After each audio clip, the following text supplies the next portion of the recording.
انسانوں کے سپرد کی ہیں اور اس کا حساب اللہ نے لینا ہے، اور ایک وہ امانتیں ہیں جو انسان ایک دوسرے کے سپرد کرتے ہیں، اس کا حساب بھی اللہ تعالیٰ نے لینا ہے۔ حساب تو ہر چیز کا ہونا ہے۔ تو امانتیں جو اللہ نے سپرد کی ہیں، ہمیں امین بنایا ہے، اور ہم اپنے جسم کے بھی امین ہیں۔ ہم اس کو اپنی مرضی سے استعمال نہیں کر سکتے۔ اگر ہم اپنی مرضی سے استعمال کریں گے تو قیامت کے دن جواب دہ ہونا پڑے گا۔ اسی جسم کے بارے میں ہم سے پوچھا جائے گا، اور اگر ہم غلط بیانی کریں گے، قیامت والے دن جا کے انسان اگر غلط بیانی کرے گا تو اللہ تعالیٰ معاف فرمائے۔ اللہ تعالیٰ فرماتا ہے قرآن حکیم کے اندر کہ الیوم نختم علی افواہہم وتکلمنا ایدیہم وتشہد ارجلہم بما کانوا یکسبون، کہ جب قیامت والے دن پھر انسان جب بہانے بنانے نہیں چھوڑے گا اور غلط بیانی نہیں چھوڑے گا تو اللہ تعالیٰ انسان کے منہ کو سیل کر دے گا۔ الیوم نختم علی افواہہم، اللہ فرماتا ہے کہ ہم ایسے لوگوں کے منہ سیل کر دیں گے، اس کے اوپر مہر لگا دیں گے۔ اللہ اکبر۔ اور فرمایا کہ پھر ان کے ہاتھ اور ان کے پاؤں بولیں گے اور وہ گواہی دیں گے کہ یہ کیا کرتا رہا۔ گویا انسان کے پاس کسی بھی طرح ان چیزوں کو، ان صلاحیتوں کو جو اللہ نے دی ہیں، اپنی مرضی سے استعمال کرنے کا حق نہیں، اختیار نہیں ہے۔ اگر یہ کرے گا تو گویا پھر وہ خیانت کرے گا، وہ بددیانتی کرے گا۔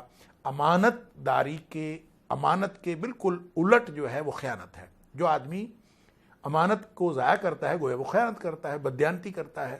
اور اس کے بارے میں نبی اکرم صلی اللہ علیہ وآلہ وسلم نے یہ بھی فرمایا کہ لا ایمان لمن لا امانت لہ، جو شخص یہ سپرد کی ہوئی چیز کو، امانت کو، اس کی ذمہ داری کو نہیں نبھاتا، اس کے اندر تو ایمان ہی نہیں ہے۔ یہ تو گویا ایمان اور امانت کا آپس میں گہرا تعلق ہے۔ ایک حدیث کے اندر یہ بھی آتا ہے کہ قرب قیامت جو سب سے پہلی چیز لوگوں میں سے اٹھائی جائے گی وہ امانت اٹھائی جائے گی، کہ لوگ جو ہے بددیانت ہو جائیں گے اور ایک دوسرے کے ساتھ بددیانتیاں کرنا شروع کر دیں گے۔ دیکھیں نبی پاک صلی اللہ علیہ وسلم نے فرمایا مشورہ بھی امانت ہے۔ کیا مطلب؟ جب آدمی مشورہ کرتا ہے تو وہ دراصل کسی دوسرے پر بھروسہ کرتا ہے، اور اس کے اوپر بھروسہ کر کے وہ بات کر رہا ہوتا ہے۔ تو جب وہ بھروسہ کر کے بات کر رہا ہوتا ہے اور اگر آدمی دوسرا اس کو صحیح مشورہ نہ دے تو اس کا مطلب ہے اس نے امانت میں خیانت کی ہے۔ علی ھذا القیاس، ہر وہ چیز جب آپ کسی کے سپرد کرتے ہیں تو وہ اگر اس کا اہل نہیں ہے تو آپ اس سے مشورہ نہ کریں، اس کو گویا امانت سپرد نہ کریں، اس کو مشورے کا امین نہ بنائیں۔ آپ نے کوئی عہدہ دینا ہے، آپ نے کوئی ذمہ داری دینی ہے، اس شخص کو دیں جو اس کا اہل ہے۔ ان تؤدوا الامانات الی اہلھا، آپ نے جس پر بھی بھروسہ کرنا ہے اس کی اہلیت پہلے دیکھیں۔ حتیٰ کہ ہم اپنے نمائندے چنتے ہیں تو وہ بھی گویا ہم ان کے سپرد ایک ذمہ داری کرتے ہیں۔ تو جو بھی چیز کسی کے سپرد ایک ذمہ داری کے طور پر کی جائے اور اس پر بھروسہ کیا جائے اس کو ایمانت کہتے ہیں۔ لہٰذا ایک نقطہ نظر یہ ہے کہ یہ جو ہم اپنے نمائندے چننے کے لیے جو کچھ کہتے ہیں وہ بھی امانت کا حصہ ہے۔ نبی اکرم صلی اللہ علیہ وسلم نے ایک بڑی عجیب حدیث ہے ناظرین کرام، بخاری شریف کے اندر موجود ہے کہ نبی پاک صلی اللہ علیہ وسلم کے پاس ایک شخص آیا اور اس نے آ کے پوچھا متی الساعہ یا رسول اللہ صلی اللہ علیہ وسلم، اللہ کے رسول قیامت کب آئے گی؟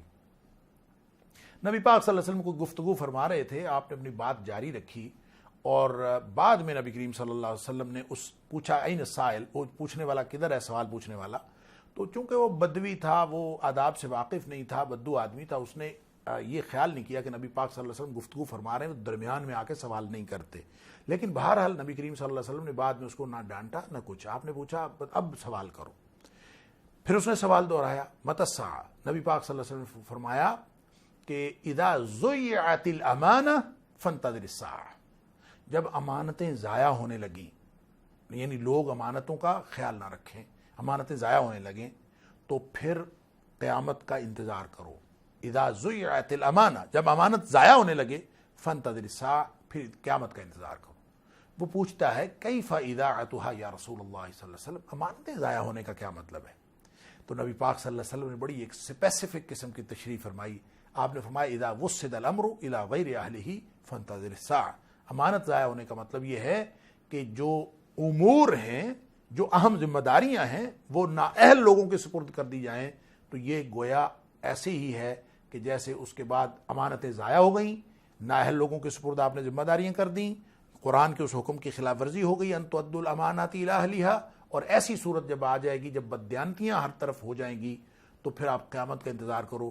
اس کا ناظرین کرام ایک معنی تو یہ ہے کہ جب لوگ امین نہ رہیں، لوگ جو ہیں امانتیں ضائع کرنے شروع کر دیں، خائن بن جائیں، بددیانتیاں کرنا شروع کر دیں، تو اس کا مطلب یہ ہوگا یعنی قیامت قریب آ گئی ہے، یا یہ کہ نااہل لوگوں کے سپرد عہدے کیے جانے لگیں اور بڑے بڑے عہدوں پر، بڑے بڑے اہم امور پر جو لوگ مقرر کیے جائیں وہ نااہل ہوں، تو پھر اس کا مطلب ہے قرب قیامت ہے، قیامت کا انتظار کرو۔ ایک تو اس کا معنی یہ ہے، دوسرا اس کا معنی ایک اور بھی ہے کہ جب آپ کسی نااہل آدمی کے سپرد امانت کریں گے، چاہے وہ کوئی رقم ہو، چاہے وہ کوئی چیز ہو، چاہے وہ مال ہو، چاہے وہ عہدہ ہو، جب آپ کسی نااہل آدمی کے سپرد امانت کریں گے تو اس کے بعد جو اس کا وہ حشر کرے گا، جس عہدے پر بیٹھا ہوگا یا جو چیز بھی اس کے ہاتھ میں آئے گی، وہ تو پھر بندر کے ہاتھ چھری پکڑا دینے والی بات ہے۔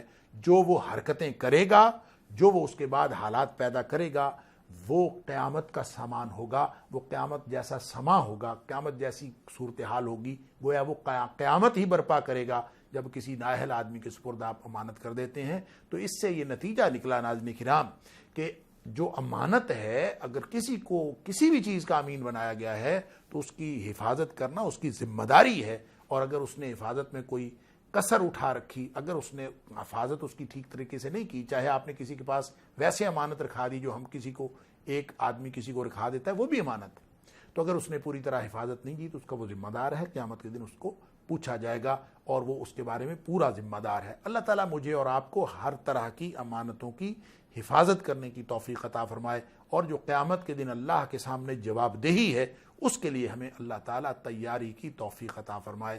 وآخر دعوانا ان الحمد للہ رب العالمین۔